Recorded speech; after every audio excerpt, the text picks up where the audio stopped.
So we are going to talk about time dissemination. What we are doing, we started last year for real, but this is something that, in our case, we've been doing for over the last 4 years. It started with POC, and then the story that we are going to tell you today.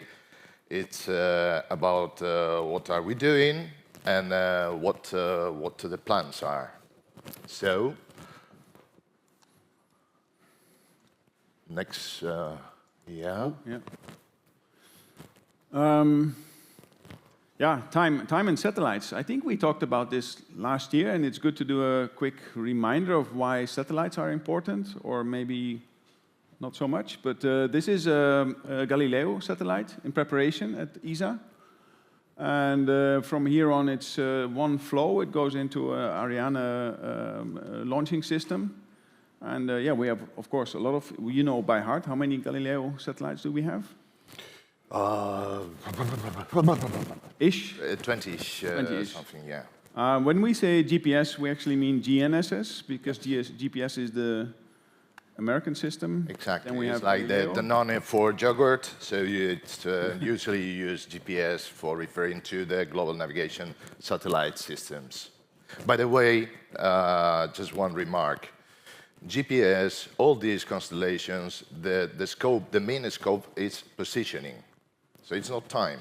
When you get actually the message that you can, it's collected by the chip, the GNSS chip, it's time, it's there.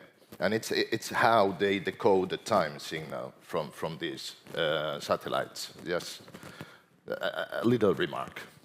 So I think we're going really quick through all the slides here, because of the time, we only have 30 seconds left. So can we go back to the first slide? I don't know what's happening. Yeah, another one, maybe? I can now ask you about the presentation. Sorry, team, the presentation is also not visible there for them. Here in that. Sorry, guys. Yeah.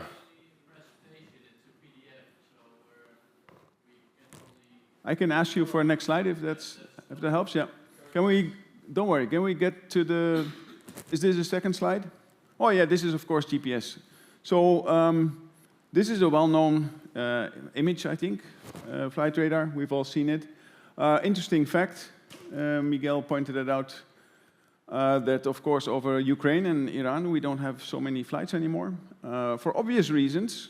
But one very important reason. GPS, GNSS, blocking, jamming, spoofing, meakening. And it happens a lot, I'll show you later on. But we're very, very much dependent now on GNSS as we speak.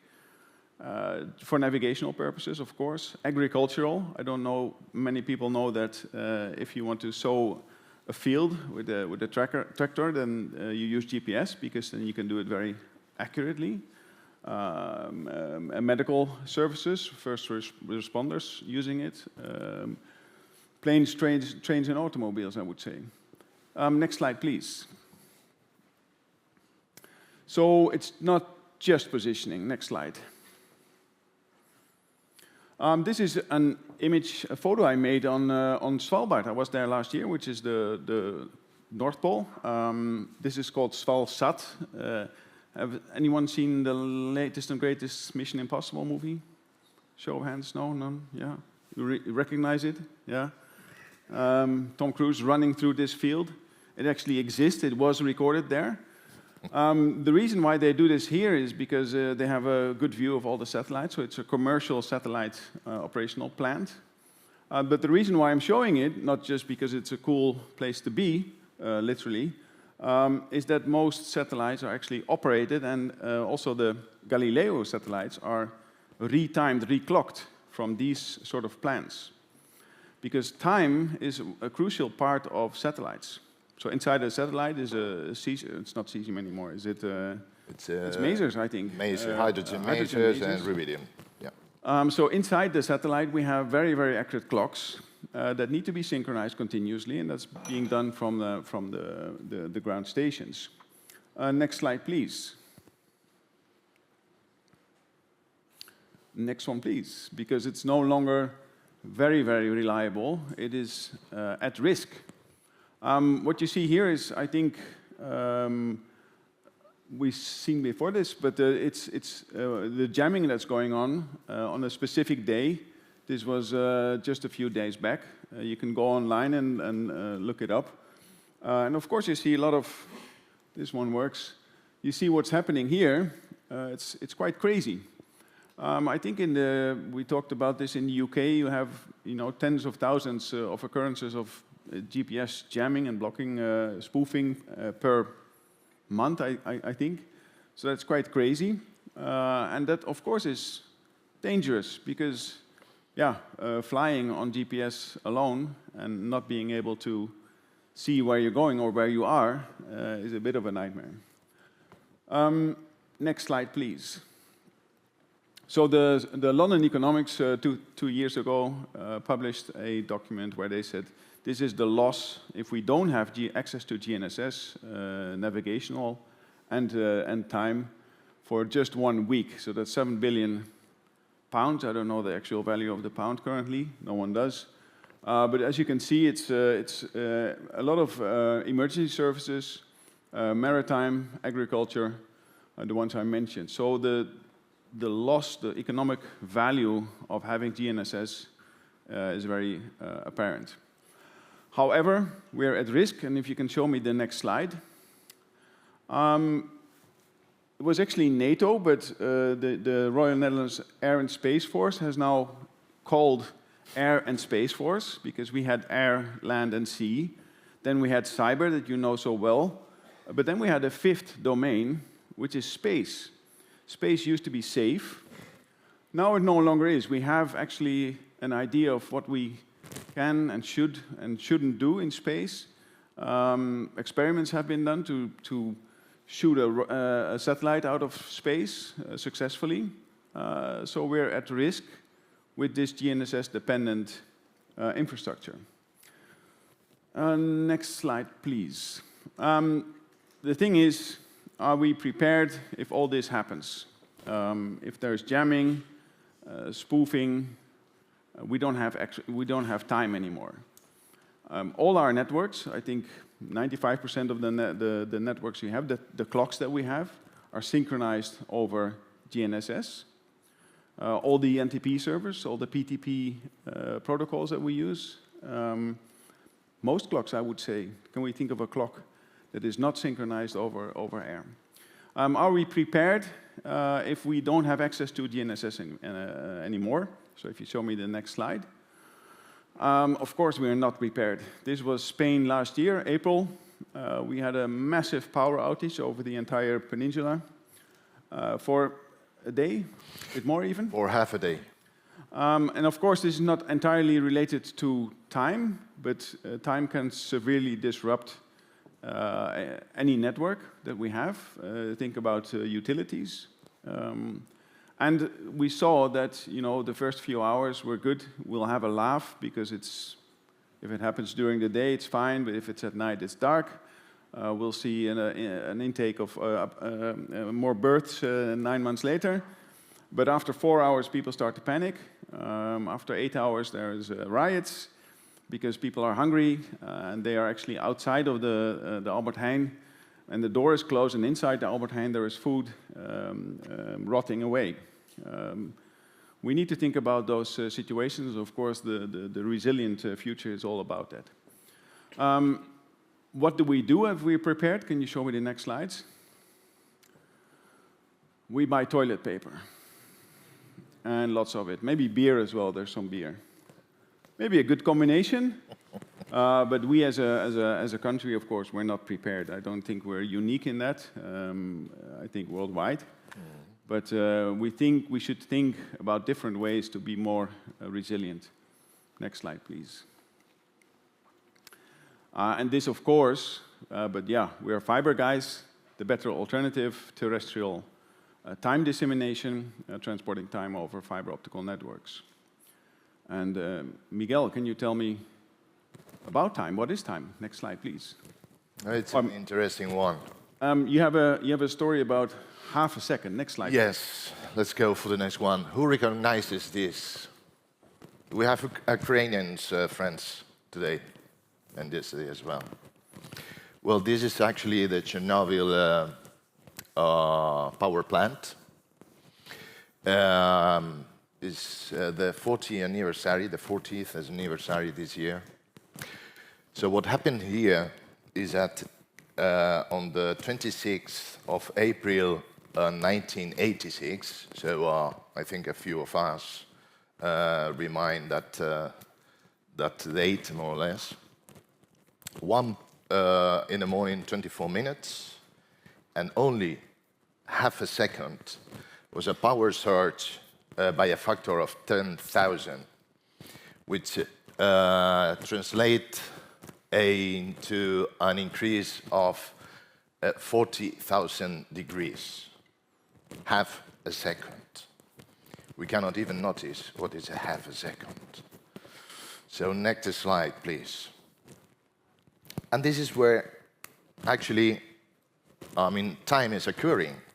So this is our time and frequency lab, the national one, not ours. But it's at VSL, so the Van Swinden Laboratory. It has a name, it's a Van Swinden. So here it's where actually is the official timekeeper for the Netherlands. So usually every country has on an NMI, it can be also a designated laboratory for keeping the second. But here in the Netherlands, it's the NMI, so the Van Swinden, the VSL in Delft. What we have here, actually, it's a compendia of stuff, important stuff. Here, it's what we can see is the cesium clocks. Time, actually, the second is defined based on the cesium, 133 atom. There is, we cannot see there, but it's the important one, which is the master clock actually acting. It's a hydrogen maser. It's out of this picture, sadly. But you can see, and you think that it's a fridge. Well, what are these guys doing with a fridge there? But actually, it's a hydrogen maser. And that's a master. So actually, you think that this is the most important thing, but it is not. It's over there. It's an offset generator. Because we have a standard time, which is the UTC, the Universal Coordinated Time in French, UTC. And the custodian for this time is the Bureau of Weights and Measurements, which is in Paris, again in French is BIPM. And is responsible also for keeping the international system of units. One of those 7 units is the second. And in this device, that it has a small display, it's over this display that it's there, that one. Yeah, exactly. So what happens is that time is measuring here, and these devices, they are connected to, there are 2 offsets. And those offset generators are there because actually we have 2 time scales in the Netherlands. The first one is the so-called, the important one is the UTC VSL, combination of a hydrogen maser and a cesium clock, and the UTC VSL backup. There is an offset between both of 15 nanoseconds. So we have these devices. What they do is that they send every 2 hours or so, they send the measurement of the time to the BIPM. And then the BIPM, after a month, there is another one which happens every week. It's called the rapid one. But after a month, they send a report. Because UTC is what we call a paper clock. It doesn't exist. There is no cesium clock, only one, but it's a master that rules all of them. No. It's the combination of more than 450 atomic clocks across the world. Obviously, not every single clock has the same weight in this statistical equation, because there are clocks that are better, that perform better, And not to mention that the best ones are the ones that we call cesium fountains. Here we don't have a cesium fountains. Those are the most important. And after the month, you get, okay, you are deviated by a few nanoseconds. And this offset generator is where it's introduced this kind of offset slowly, and then we try to be close to the ideal UTC. So those devices, we have then other kind of devices and measuring with the time interval counters, and then we have over there our switches connected to all of these. These ones. Yes. Stack. So we get the time by using electric signals. So what we get is a 10 megahertz signal, and then it's derived from the 10 megahertz signal, it's a 1 pulse per second, which is 1 hertz. And then we get a second. But you need also something else, because otherwise, a second, you don't know. It can be now, it can be like 5 days ago, you don't know which second is. So you need something else that we call the time of the day. And then we get all three in our device, and when it's where the magic happens, because we use for the transport of time between VSL and our data centers a White Rabbit protocol. Next slide, please. Yes, next slide, please. So transport of time. So we're happy that Miguel was there to pick up time. Yes. To transport it. Transport it. But we prefer to do it over fiber. Yes, we are fiber guys. Yeah, fiber guys. But the problem is, if you do it over fiber, fiber is normally duplex, right? Most networks that we do is duplex. And if you do it duplex, then you have asymmetry. And if you want to do super accurate, what is super accurate? Give us a definition. Sub-nano? Sub-nano nowadays, yeah. Sub-nanosecond. Imagine that, sub-nanosecond. This is the distance that a nanosecond needs to travel. If you want to do sub-nanosecond timing, then you have to go to CERN. This is the Large Hadron Collider in CERN. It's under the Lac Léman. It's 27 kilometers, I think. And they're trying to, or they are, actually bombarding these electrons that are running through this tunnel. And if you want to do that correctly, you need to time it. You need to be precise. And these guys, they developed an enhancement of PTP, Precision Time Protocol. So it's actually now called PTP High Accuracy. It's IEEE 1588. And they enhanced it, they didn't invent it, and they called it, next slide please, White Rabbit. Which is a funny story because White Rabbit is from Alice in Wonderland, and there is a rabbit with he's missing the clock. Mm-hmm. The clock around his neck, and he's jumping in a hole and he's traveling through time. So these scientists at CERN found it a funny way to call their PTP. It's a sense of humor, yes. Next slide, please. So that's what we did. We adopted the White Rabbit protocol, and this image hopefully makes more sense now that Miguel has shown us that we were at VSL. So this is a standard architecture for time. You start and pick up the time at the atomic clock, in this case the maser. Miguel told us about time of day, 1 PPS and 10 megahertz. So all we're doing is transporting frequency and 1 PPS throughout the network. That's what we call a ground master. This is the White Rabbit. And then we have boundary clocks throughout our entire network that are connected through fiber and White Rabbit. Again, the 1 PPS and 10 megahertz. And then we disseminate via the AMS-IX, what we call OSA, which is, in this case, an NTP server. And the interesting part here, and maybe we can do that on the next slide. Yes, do the next slide, please. Because this is the actual high-level design, the stuff that we built. This is operational as we speak. VSL atomic clock, the microstepper to tune it, Grandmaster.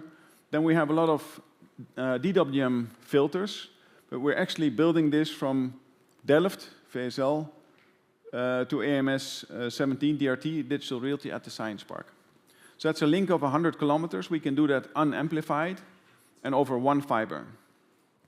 So all we need to do is understand how fast this light travels inside this fiber, and the difference between the two wavelengths is not that big. It's like 1.3 nanoseconds, but we can easily calculate and compensate.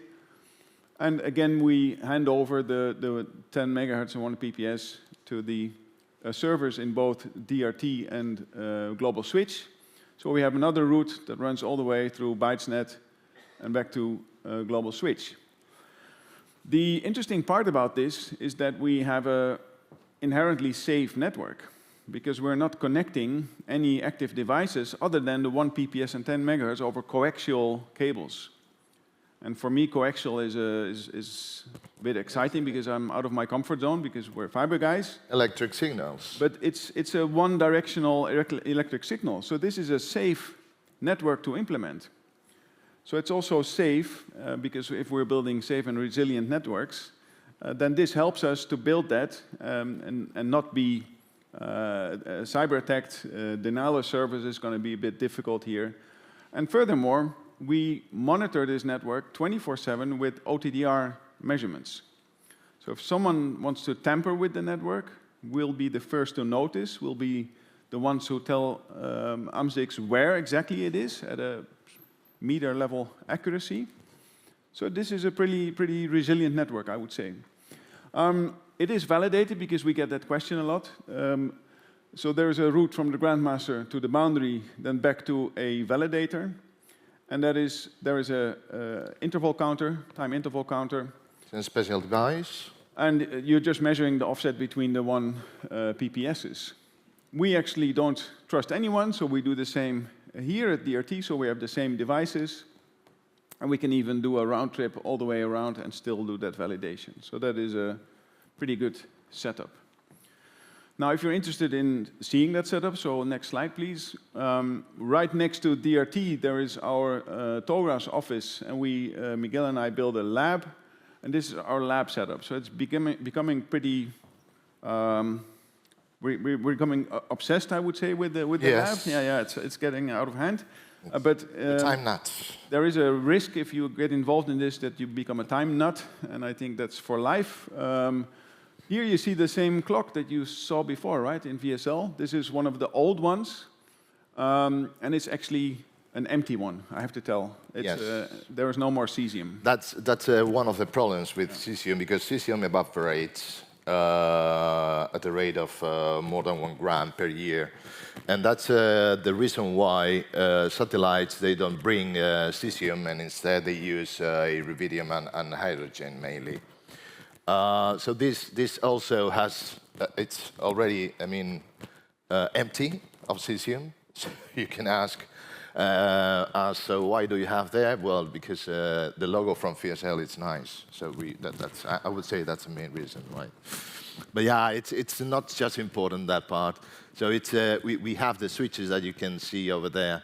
Those are the wide rabbit switches, low jitter, because it's important when you have several wide rabbit switches in cascade, you have to use, or it's highly recommended to use a low jitter, which reduces also the noise. I do recommend looking up the White Rabbit stuff. It's open source. So the hardware is open source, and the firmware is open source. Yes. And they're a very enthusiastic group of people in CERN. And here what we have as well, these are the typical telecom-grade time servers that we are using.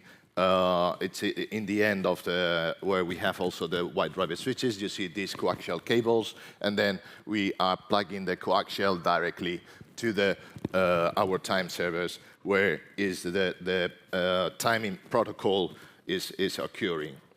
So we are able to deliver NTP from these ones, which is not a problem, obviously, NTP, but also PTP with different profiles. So then we no longer trusted this one, of course, because it is empty. So then we bought the Stanford rubidium frequency, so that's a 10 megahertz and 1 PPS output, and that helps us to characterize all the components in the network. So we're characterizing all the filters, all the inputs, outputs, SFPs, cables, fibers, everything is characterized before being implemented. So the White Rabbit and PTP do their job autonomously, I would say, but then still you need a lot of calibration on your coaxial cables, etc. So this is the time interval counter, which is a very important piece of kit to measure actually the 1 PPS. And then a scope is a favorite tool to make it visible. I think this is a fun thing to see if you understand phase lock looping. It will be visible in the scope. You want to talk about the Fugro? Yeah. So that device is a special device. So there's a huge company in the Netherlands. It's called Fugro, and they are specialized mainly in doing geodetic works. So it's based in the south in South Holland. Well, because they have also a lambda, a channel from a geostationary satellite for doing their work. So they thought as well, why don't use also this for providing an accurate time signal that it's non-GNSS dependent. So we differentiate between 3 different orbits, usually. It's the low Earth orbits, where, for instance, we have the Iridium constellation, or the one from this Starlink constellation as well. We have the GNSS, which are the medium Earth orbit, around 20,000 kilometers, and then up to 35,000 kilometers, we have the geostationary that are not really stationary.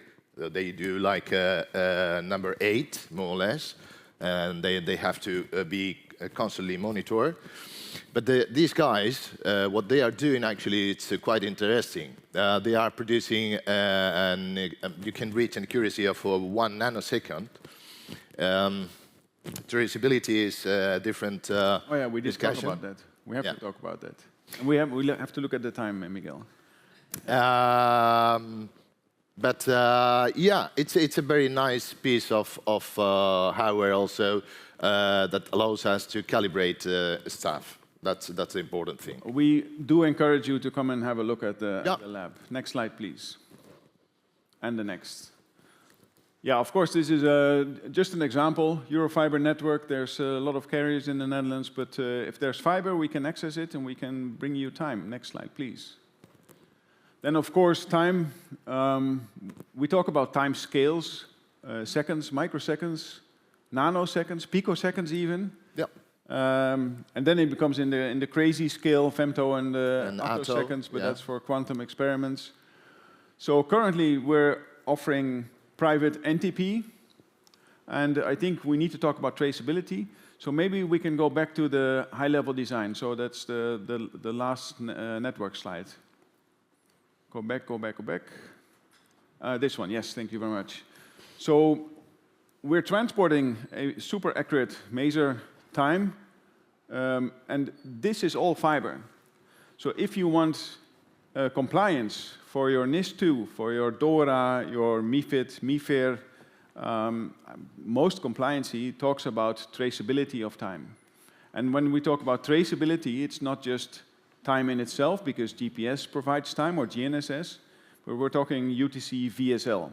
Exactly. So it's traceability to VSL.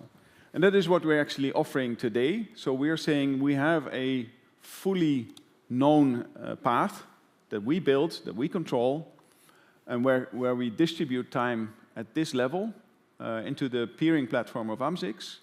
So if you have questions about traceability, we can just provide you a full, transparent route where you know that you're compliant to all the regulations, and you can build your own compliance around that. Yes. So it's just an example.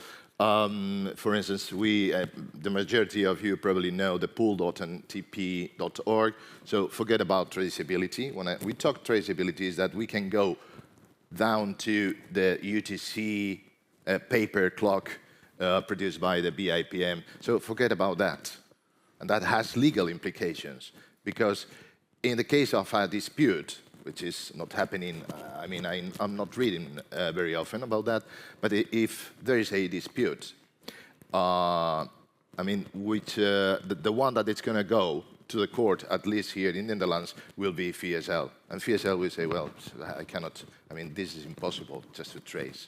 Do the traceability chain, it's impossible. However, because we are directly connected to the UTC timescale of the Netherlands, which is at VSL, the VSL1, in our case, it's very easy. GNSS as well has some issues. It's not easy as well, just to do that traceability. I think that summarizes our talk. Yeah. There Yes. you go. Yes. Thank you. Thank you. It is so hard to stay away from the time know. jokes. I know. We do guys. it all the And time. unfortunately, also same for you. I think the questions will be during lunch for you, so I need to quickly move on to the next part. So thank you, Reindert. Thank you, Miguel. Thank you. Thank you. Thank you, guys. Thank you. thanks. Thank you. Thank you.